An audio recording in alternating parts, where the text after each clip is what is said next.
Hello दोस्तों, नमस्कार। मैं कुंदन स्वागत करता हूँ आपका अपने यूट्यूब चैनल स्टडी मैथ्स में। दोस्तों आज हम लोग सीखेंगे स्क्वायर रूट, वर्गमूल। किसी भी संख्या का वर्गमूल जो है दोस्तों दो विधि से निकाला जाता है। एक तो होता है गुणनखंड विधि, फैक्टर विधि, और दूसरा होता है भाग विधि। ठीक है दोस्तों, आज जो मैं आपको सिखाऊंगा वो है गुणनखंड विधि। ठीक है, आइए सीखते हैं। वर्गमूल का मतलब दोस्तों ये अंडर रूट, जैसे कोई संख्या लिखी हो अंडर रूट में, तो इसका मतलब ये होता है दोस्तों कि एक का वर्गमूल चाहिए। अगर कोई संख्या ऐसे लिखी हुई है 4, अंडर, इसको क्या पढ़ते हैं अंडर रूट 4। ये तो यहाँ पे जो है दोस्तों दो छिपा होता है, दो लिखा नहीं होता लेकिन दो छिपा होता है। इसका मतलब क्या होता है दोस्तों? इसका मतलब ये होता है कि इस संख्या का वर्गमूल निकालना है। ठीक है, इस संख्या का वर्गमूल निकालना है। तो वर्गमूल में कैसे निकलता है ये सीखते हैं। अगर जैसे कोई संख्या अंडर रूट में दी रही, ठीक है, तो वर्गमूल इसका मतलब ये हुआ दोस्तों कि 4, ध्यान से देखिए 4 है तो 4 को हम क्या लिख सकते हैं 2 गुणे 2, 2 गुणे 2। 4 को हम क्या लिख सकते हैं 2 गुणे 2। देखिए 2 यहाँ पे वर्गमूल में 2 का जोड़ा बनता है। वर्गमूल में कितना जोड़ा बनता है? 2 का जोड़ा बनता है। जब 2 का जोड़ा बनाएंगे तो ये बाहर आ जाएगा। ठीक है, तब यहाँ पे वर्ग अंडर रूट नहीं लगेगा। तो इसका मतलब ये हुआ कि 4 का वर्गमूल कितना होता है दोस्तों? 2 होता है। ठीक है, आइए हम लोग सीखते हैं कि गुणनखंड विधि से कैसे जो है वर्गमूल निकाला जाता है। हमने आपको सिखाया कि अगर कोई संख्या अंडर रूट में रहे, ठीक है, तो वो समझ लीजिए उसका वर्गमूल निकालना है। ठीक है, बस बशर्ते वहां पे कोई लिखा ना हो। जैसे अगर 64 है तो इसका मतलब 64 का वर्गमूल निकालना है। ठीक है, लेकिन अगर यहाँ पे घात 3 लग जाए तो यहाँ पे घनमूल निकालना है, तब यहाँ पे वर्गमूल नहीं, इसका मतलब वर्गमूल नहीं होता। ठीक है, अगर कुछ ना लिखा रहे या फिर 2 लिखा रहे तब आप समझिए कि इसका वर्गमूल निकालना है। ये चीज हमेशा अपने दिमाग में ध्यान रखना। ठीक है, चलिए बात करेंगे दोस्तों गुणनखंड विधि से कैसे निकलता है। किसी भी संख्या का जो है आप जो है वर्गमूल गुणनखंड विधि से निकाल सकते हैं। ठीक है, मैं आपको छोटे संख्या से शुरुआत कर रहा हूं और उसके बाद जो है मैं आपको बड़े संख्या भी कराऊंगा। जैसे 64 का ही ले लीजिए। ठीक है, मैं आपको छोटे संख्या शुरू कर रहा हूं, फिर बड़े संख्या तक ले चलूंगा, ध्यान रखिए। ठीक है, चलिए 64 है दोस्तों, तो इसका पहले हम लोग करेंगे फैक्टर। गुणनखंड हमने आपको सिखाया है कैसे किया जाता है दोस्तों। 2 से काटो, 2 3 6, 2 दूना 4।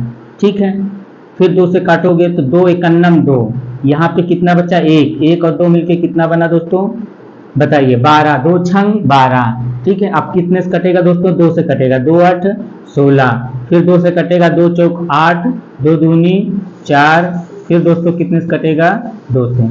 अब अगर हम वर्गमूल की बात करें तो वर्गमूल में कितने का जोड़ा बनता है दोस्तों? 2 का जोड़ा बनता है। तो कितने पेयर हुए आप बताइए? 1 पेयर, 2 पेयर, 3 पेयर। पेयर मतलब जोड़ा, यानी 3 जोड़ा हुआ। तो किसका जोड़ा है? 2 का सबका है। तो वर्गमूल इसका क्या हो जाएगा? 2 दूना 4, इसका गुणा कर दो, 2 दूना 4 दूना 8। तो वर्गमूल कितना है दोस्तों इसका? 8। वर्गमूल कितना है दोस्तों? 8। यानी 64 का वर्गमूल कितना होता है दोस्तों? 8। ठीक है, चलिए अगली सवाल लेते हैं दोस्तों।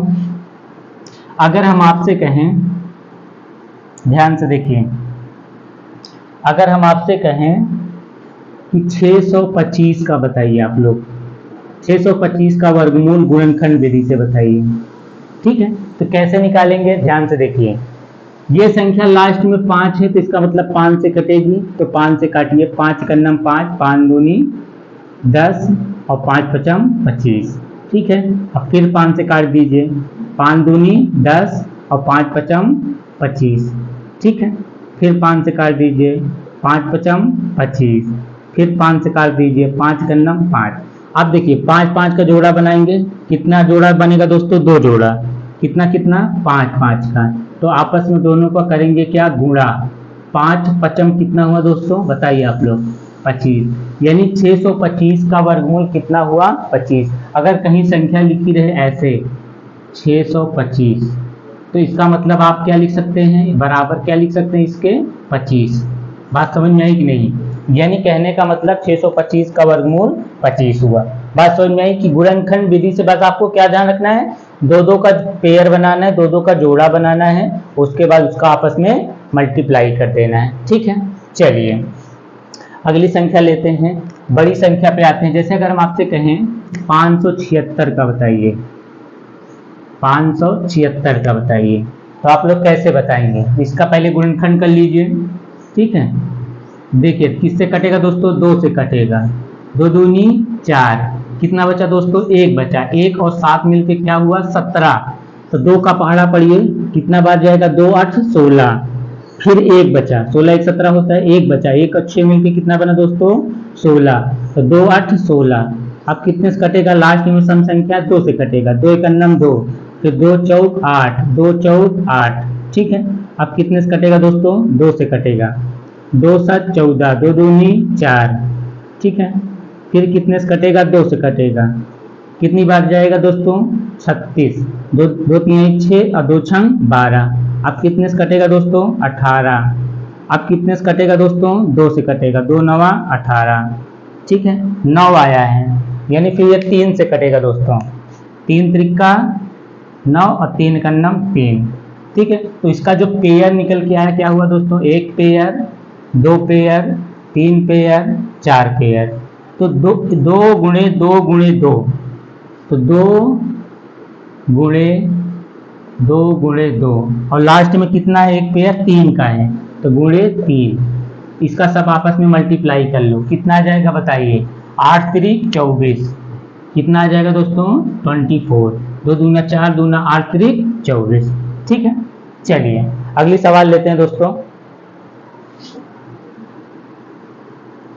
अगर हम आपसे कहें 20 25 का निकालिए, 20 25 का वर्गमूल निकालिए, तब कैसे निकलेगा दोस्तों? ध्यान दीजिए, 20 25 का निकालना है आपको। ठीक है, तो देखिए कैसे निकलेगा दोस्तों?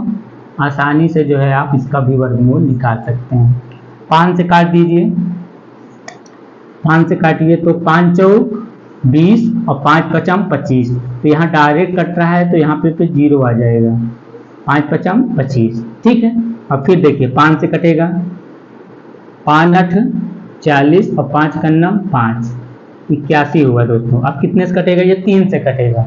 ठीक है, 3 से काटो, तो 3 दूनी 6 और 3 सते 21, फिर 3 से कटेगा, 3 9 27, फिर 3 से कटेगा, 3 त्रिका 9, फिर 3 से कटेगा 1 आ जाएगा। अब देखिए पेयर कितना हुआ? 1 5 का पेयर है, तो इसको उतार लेंगे। ठीक है, अब फिर 3 का पेयर है, इसको उतार लेंगे, फिर 3 का पेयर है, इसको भी उतार लेंगे, तो आपस में सबका कर देंगे गुणा। कितना हुआ दोस्तों? 5 तिहाई 15, 15 तिहाई 45। ठीक है, इसका वर्गमूल कितना है दोस्तों? 45, यानी 20 25 का वर्गमूल कितना है दोस्तों? 45। ये होता है दोस्तों गुणनखंड विधि से वर्गमूल। ठीक है, आई होप चीजें आपको समझ में आएंगी। कोई भी जो है संख्या रहे, आप आसानी से, बस आपको क्या ध्यान रखना है, उसमें 2 2 का, उसका पहले आप फैक्टर कीजिए। ठीक है, अगर मेरा आप लोग को फैक्टर नहीं आता तो फैक्टर वाला जो है हमारा वीडियो देख लीजिए, गुणनखंड कैसे किया जाता है। ठीक है, तो वो आप लोग जो है हमारा वीडियो देखिए, उससे आपको बेनिफिट होगा, आप सीख जाएंगे कैसे गुणनखंड किया जाता है। ठीक है, रही बात विभाज्यता की, तो विभाज्यता भी दोस्तों हमने आपको पढ़ाया है। ठीक है, तो विभाज्यता कैसे 2 से कटेगा, 3 से कटेगा, 4 से कटेगा, 5 से कटेगा, तो आप हमारे जो है क्रमबद्ध वाइज तरीके से सारे वीडियो आप देखिए दोस्तों। ये बेसिक मैथ की सीरीज चल रही है, तो आप जो है दोस्तों हमारे शुरू से वीडियो देखिए। ठीक है, तो शुरू देखने का मतलब ये है दोस्तों कि मैंने क्रमबद्ध तरीके से पढ़ाया है, क्या क्या जरूरत होती है, क्या क्या रिक्वायरमेंट होती है, तो आपको आसानी से समझ में आएंगी। ठीक है, तो ये दोस्तों जो है आज हमने आपको सिखाया जो है कैसे गुणनखंड विधि से वर्गमूल निकाला जाता है। ठीक है, तो आई होप चीज़ें आपको समझ में आई होंगी। ठीक है, तो आप किसी भी संख्याओं का जो है आप आसानी से इससे आप जो है गुणनखंड निकाल सकते हैं। ठीक है, तो आप लोग जो है निकालिएगा दोस्तों बड़े बड़े गुणनखंड। अगर आपको नहीं समझ में आता तो कमेंट कीजिएगा जो है। ठीक है, चलिए मिलते हैं आपको अगले वीडियो में, तब तक के लिए जय हिंद।